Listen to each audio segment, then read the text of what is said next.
I'm Bob Colton. We're continuing our conversation in Charlotte Public Schools. Michelle Katon is with me today. You're a new teacher in Charlotte, and you run the school store at the high school. So tell us what your first impression is now that you've been on the job for a while in Charlotte. Oh wow, it is a very exciting experience. I am experiencing things day to day that are just very unique to the business department and seeing a lot of amazing things from these students here at Charlotte. Well, tell us a little bit about yourself and your background, how you got here, and the excitement of taking the job. All right, well, I came from industry. I have a bachelor's degree in finance from Michigan State, and lived in Chicago and worked for a financial brokerage firm for a while, and decided that what I really wanted to do was work with kids. So I went to Eastern and got my teaching certification in business management, marketing, and technology. I'm just really excited to start teaching. I absolutely love it. And well, that's a big career change. That was really a major decision, wasn't it? Yes, yes, very, very not tough decision. A lot of thought went into it, but I couldn't be happier with where I'm at today. So. Well, so what attracted you to teaching? I think just the interaction with the students and getting to see what I know about the real business world and what goes on, and bringing that into the classroom for the students and allowing them to experience that. And so how have the students responded? They are wonderful. I've seen so many come out of their shells and take on leadership roles, especially in the school store, so it's very cool. Well, let's talk about the school store, because some people may not know exactly what you do. Mm-hmm. Tell us all about it. I mean, how is it set up and operated? The students, it is required as part of their marketing course. It's 15% of the grade, and they schedule themselves to work at least once or twice a week. And really, they're in charge of operating the school store, from determining what we buy and the day-to-day operations, making sure the school store is well kept and clean for our customers. And really, they take the leadership role in making sure everything's up and running. We do cookie sales every day. They bake them during our second period marketing class and then sell them to our customers during lunch. So it's really cool experience to see. Well, that's great. And so you kind of guide them through that decision-making process and that planning process, and then they actually have to sell the products too, right? Correct. Yeah. Correct. So we talk about wholesale pricing and then what we sell it at retail. So all of the concepts and topics we were learning about in class directly apply to what they're seeing happening in the school store. What do you think students take away from that experience working in the store? I think a lot of them get that social interaction and teamwork. I also see a sense of pride coming from them when they're working in the school store, seeing the different students passing through and just how they interact with each other is, I think, what the greatest takeaway of that is. Well, so what's hot in the store? What are the students like? Arizona teas are like in and out of that store, case by case. I'm telling you, the student body just loves Arizona tea. Really? Slushies are a big hot seller.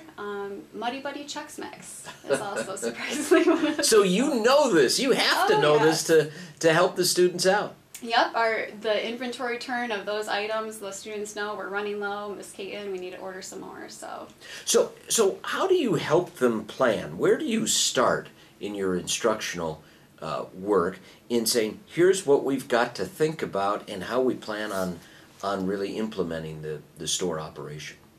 A lot of the topics that are introduced, we'll talk about it in class, the real world scenarios, and then I always try to find a way to pull the example of the school store in. So for example, when we're talking about market research and all of the concepts behind that, the terms, they know it, but then actually taking surveys to see what the student body will respond to and what products and services we provide for our customers. So kind of pulling in the concepts from class and then into examples from the store. And it's interesting that you use the word customers, because they are students, but they really are your customers too, aren't they? Yep, our target market, 14 to 18-year-old students. So pretty identifiable, because you've got kind of a captured audience, and you really know what students want now, and that's probably will change over time. So how do you get students to think about changing to meeting customer needs? We look at our sales, and I think getting into this, since this was my first semester, getting into next semester, my next group of students can really evaluate how well we've done our first semester, and then trying to think about what new products we can bring in and how we can continuously develop the school store. Well, tell us some stories of the students who you've seen in your new experience in Charlotte. What kind of stories do they have of product sales or takeaways that they're really learning? What sort of feedback have you gotten already?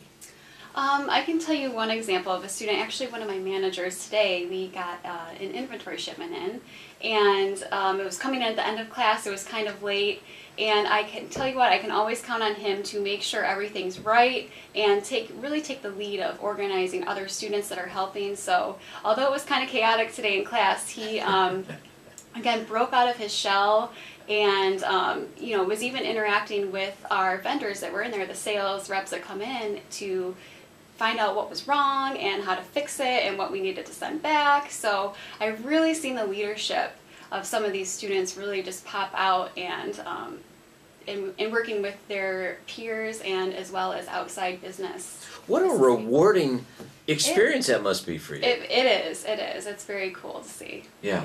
So when you worked before you came to the school district, talk a little bit about some of the things that made that evolution for you, that you decided you wanted to teach. I mean, you have experience in the business world, but what really attracted you to teaching? What made you say, this is what I want to do to change my career? I've since I was in high school, I've always volunteered to do tutoring. I've even coached dance and pom teams. That's actually one of my jobs here, is coaching the dance team. And I grew up in a family of teachers, so I was always in my mom's school helping out students with resumes. I used to go to their interview week as a business person to interview the students at their career center, and I just felt like it was a really good fit for me. And I love seeing students transition from the student to a professional, and I think that's one of my goals as an educator here in business. Talk about some of the students you have. I mean, you've told us a story of one example, but are students in Charlotte kind of unique, or what do you really look for to meet their learning needs? I think a lot of them, for the school store, many of them don't have the work experience, or they're not able to get the work experience they need and the skills that they need to go out into the workplace. I know the economy is hard for especially high school students to find that first work experience. And I think the school store really gives them a chance to apply and learn some of these skills that they need to be successful, whether it's a business environment or any other type of work. Well, this is a huge experience, really a resume builder for young people, right? Oh, yes. That's one thing I tell them. Use me as a reference. Even the skill of working a cash register. That's such a great skill to have, and they get that from the school store. So put it on your resume, write down in applications that you have experience in retail. All good things for their futures. Well, retail is actually exciting for a lot of young people. Young people like to shop, don't they? Yes. Yes, they just need the money to do it. That's right. And so do they actually get credit for working in the store, or where do the profits go? What do you do with the money you make? Because you do want to make money, don't you? Correct. Yeah. That is our goal, to make a profit.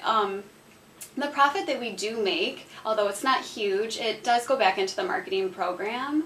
So I actually am the DECA advisor, which is a marketing business club, and a handful of my marketing students are involved in that, and we go to competitions, and so that helps pay for some of their expenses, the kids that are involved in these marketing clubs, and allowing them to do so. So that's probably kind of a smaller elite group of those people who are in the club, but they probably get great experience from participating and being in that environment and club environment.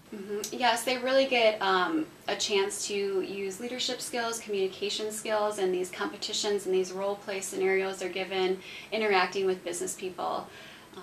So talk about that. What do they do in the role play? They we just actually finished the district competition in December, and they're actually put on the spot, and they're given a business scenario, usually related to marketing, and they go one-on-one with a judge and present how they would solve this problem.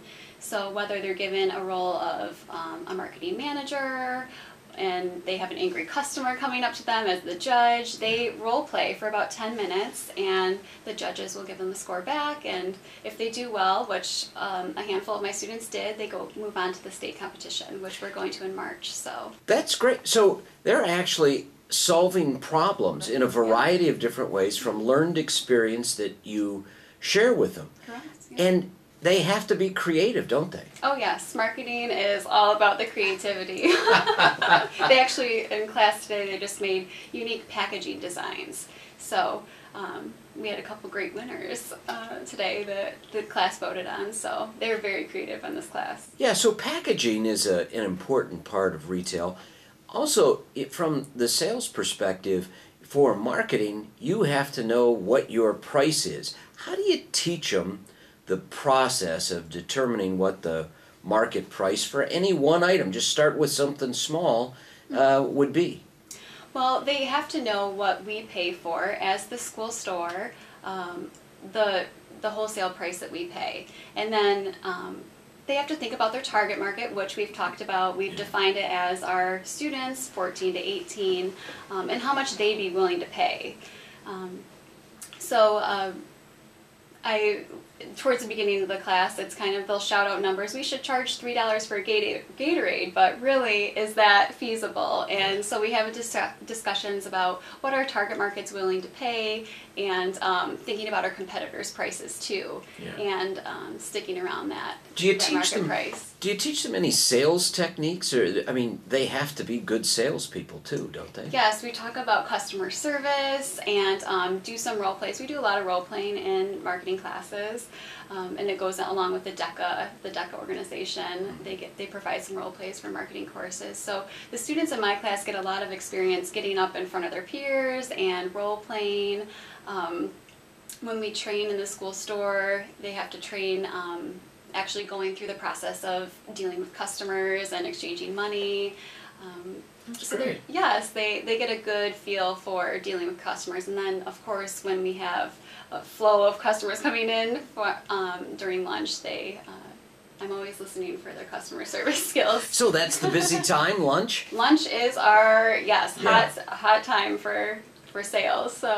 So a lot of kids come in. Now, you also said that some kids don't have the money that they would like to spend, certainly, so they'll have to, overcome that. But how do you decide? I mean, really, to make sure students get a good experience, you have to have a sale to occur. So that pricing of the product, you can't charge $3 for Gatorade, right? Right. That's a challenge. Yes. So young people are coming in during the lunch period. They want something. They might not have a whole lot of money. To make a sale, you've got to make it accessible. And that's what we do with our pricing there. I think all of our products are priced, and our sales are doing well. So that's great. Hey, you mentioned that you were involved in dance. Tell us a little bit about that too. All right, I am the dance team supervisor here. It's a club activity, and I have about 7 girls on it, and we perform at some of the varsity boys basketball games, and we just had a tryout in November to choose the girls that were going to be on it, and it's so fun. I've done it in the past, and it's something that I really enjoy doing. The girls have a lot of fun. And really, I leave it up to them. They choreograph all their own dances. They do? Yes. Wow. Yep. So for you just have to pick the right talent. And when they go through the selection process, then you allow them the creativity to choreograph. Yep. And so they learn how to be a self-run team, and they take a lot of pride and ownership in what they do. And they're a great group of girls, for sure. How do you determine what sort of activities or events that they do? Because I mean, it is a club, and you do want to perform and make sure that it's special, but how do you select the activities where they'll perform? I think I just went from now. In the past, they were doing the boys basketball games. girls basketball games, it's usually the halftime performance when they get a slot of time to be able to go in there and jump in and do their routine. They also perform at the talent show, just areas where we can get in front of the student body. I think this year, the first year, they said, I'm new to the district, so they've never competed before, and I took them to a competition in December at Brighton High School through an organization that I formerly worked for, and sent my other teams that I coached to. And they did really well. We had a couple girls do a solo and place in the top 6. So That's great. So they really enjoyed that, and just seeing the other teams from around the state that they don't normally get a chance to see was a really good experience for them. So you've got them at a competitive level in that club. Now, how do you teach them dance moves? I mean, do they learn by watching others, or is there actually some sort of sharing or instruction that goes on? They, I have a dance background, so I've tried to help this getting started as much as I can. But they teach each other. A lot of them dance at the studios around town, so the ones that have danced for a while are, teaching the girls that maybe haven't danced as much as they had. So they really work off of each other, and I try to jump in as much as I can to give them the skills they need to be a good team. Well, that's good. So what would you like to do with the dance group? I mean, you've got a talented group of young ladies in the team, and you're actually getting them to experience some competition. What would you love to do with this group, or do in the future? I would love to have more students come out to try out for it. I don't know if they necessarily had a tryout in the past, but I think getting the word out that there is a dance club, it's a club, not a sport, so some people might not be aware of it. But just to see the program really grow and do some more competitive events. And so what do they learn? What do they learn during a dance experience, you think? Oh, there's so much to learn in a dance experience. Not only the technical skills, but I think just working as a team and having a common goal and really working to reach that. And they too have such a sense of pride when they go out there, and the feedback they get from their audience and their student body. They were really excited from some of the feedback they got already this year. So I think just the team bonding experience and that working together towards a common goal. That's great. Well, Michelle, any other thoughts that you'd like to share, maybe with students or parents at home that might be watching? Anything that you want to make sure that they know about the marketing program, or the school store, or even the dance group that you work with? Well, I think these are all great experiences and opportunities that the students can take part in. The business program here, I know we offer a handful of business classes, and I think that these in particular really give them the skills that they need to be successful out of high school. And I think to get involved in these now is really important for their futures. Well, Michelle, thanks a lot for sharing with us today. I'm Bob Colt, and we'll continue our conversations in Charlotte Public Schools.